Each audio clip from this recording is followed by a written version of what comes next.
इस वीडियो में दिखाए गए चित्र काल्पनिक हो भी सकते हैं और नहीं भी, तो दर्शक अपने विवेक से काम ले। नमस्कार दोस्तों, स्वागत है आप सभी का इस वीडियो में। आज की वीडियो में हम बात करेंगे NCL research and financial service की। क्या आप भी एनसीएल रिसर्च के शेयर खरीदना चाहते हैं तो ये वीडियो आपके लिए बहुत जरूरी है। और अगर आपने इसे खरीद रखा है और बेच नहीं पा रहे हैं तो भी ये वीडियो आपके लिए सबसे जरूरी है। तो सबसे पहले हम जानकारी लेंगे इसके बेसिक्स की। एक वीक के पहले की बात करें तो इसमें इसका हाईएस्ट देख सकते हैं आप 1.38 था और ये शेयर काफी हद तक ऊपर जाने की गुंजाइश रखता है। इसमें अपर सर्किट लगा था, लेकिन अब जब इसमें लोअर सर्किट लगा है तो ये काफी हद तक नीचे जा चुका है। लेकिन ये और कितना गिर सकता है नीचे, तो इस वीडियो में आगे हम यही बात करेंगे। एनसीएल रिसर्च में मैं अगर अपने इन्वेस्टमेंट की बात करूं तो कम से कम मैंने इसमें 27,000 के करीब इन्वेस्ट कर रखा है। जैसे कि आप देख सकते हैं कि मैंने इसमें 29,000 के करीब शेयर खरीद रखे हैं। टोटल प्रॉफिट आप इसमें देख सकते हैं, लेकिन ये प्रॉफिट जब अपने हाई पे था एनसीएल रिसर्च, जब मुझे कम से कम 15,000 का प्रॉफिट हो चुका था। लेकिन जब इसमें लोअर सर्किट लगा तो काफी नीचे पहुंच चुका है। क्योंकि मैंने इसे लॉन्ग टर्म के लिए खरीद रखा है तो इसे मैंने भी सेल नहीं किया है। अगर इस शेयर की परफॉर्मेंस की बात करें तो जैसे कि मैंने बताया इसका ऑल टाइम हाई 1.43 का, लेकिन जब ये लोअर सर्किट पे आया तो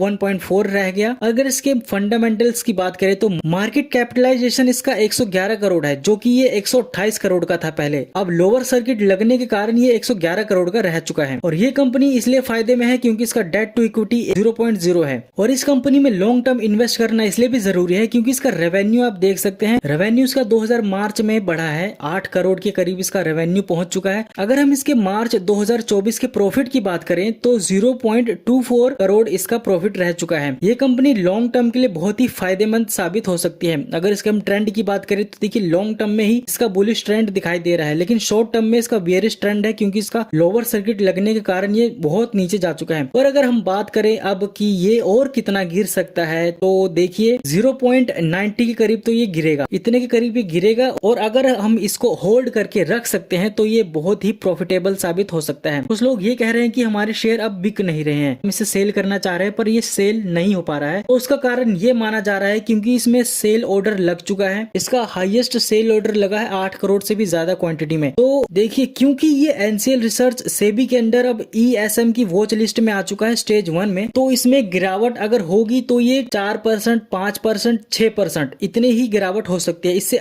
ज्यादा गिरावट नहीं हो सकती। और अगर ये ऊपर भी जाएगा तो इतना ही जाएगा, 4% से 5%, 6% इतना ही जा सकता है। और सबसे बड़ी बात यह है कि NCL research trade to trade की लिस्ट में आ चुका है। अब इसमें ट्रेड टू ट्रेड की लिस्ट में इसका मतलब ये है कि अगर हम बेच रहे हैं तो अगला खरीदने वाला भी होना चाहिए। कई शेयर्स में ऐसा होता है जिसकी मार्केट कैपिटलाइजेशन 500 करोड़ से ऊपर की होती है, उसमें हम ब्रोकर को भी, जो हम ऐप यूज कर रहे होते हैं उसमें हम उसको भी बेच सकते हैं, तो उसमें वो ट्रेड टू ट्रेड सेल नहीं होता। लेकिन इसके अलावा भी जो पेनी स्टॉक्स है उसमें भी ट्रेड टू ट्रेड सेल होते हैं। अगर कोई बेच रहा है तभी कोई खरीद सकता है, और अगर किसी ने खरीदना है तो उसे बेचने वाले का इंतजार करना पड़ेगा। ट्रेड टू ट्रेड सेल होने के कारण या तो सिर्फ ये ऊपर उठ सकता है और या तो ये नीचे गिर सकता है। देखिए एनसीएल रिसर्च में फ्लक्चुएशन देखने को नहीं मिल रही है, इसलिए इसमें सेल करना काफी मुश्किल हो रहा है। और अगर आप इसे सेल करना चाह रहे हैं तो आप इसे प्री ओपनिंग में सेल पे लगा सकते हैं, लेकिन कोई गारंटी नहीं है कि इसमें आपके शेयर्स निकल जाएंगे। और इसके अलावा अगर हम बात करें और भी कई सारे पेनी स्टॉक्स की जो कि इसी हालत में चल रहे हैं, तो देखिए ब्राइटकॉम ग्रुप इसी हालत में चल रहा है, और जीटीएल इंफ्रास्ट्रक्चर जिसमें काफी लोगों के पैसे लग चुके हैं और डूब भी चुके हैं। और मेरी मानो तो यार इसे और होल्ड करके रख सकते हो, जिन्होंने होल्ड किया है वो होल्ड करके रख सकता है, और जो बेचना चाह रहे हैं तो उनके पास भी कोई चारा नहीं है होल्ड करने के अलावा, तो इसे अभी थोड़ा और होल्ड करके रखो, ये आपको लॉन्ग टर्म में काफी ज्यादा प्रॉफिट निकाल के देगा। तो आज की वीडियो के लिए इतना ही, अगली वीडियो हम जीटीएल इंफ्रास्ट्रक्चर के ऊपर बनाएंगे।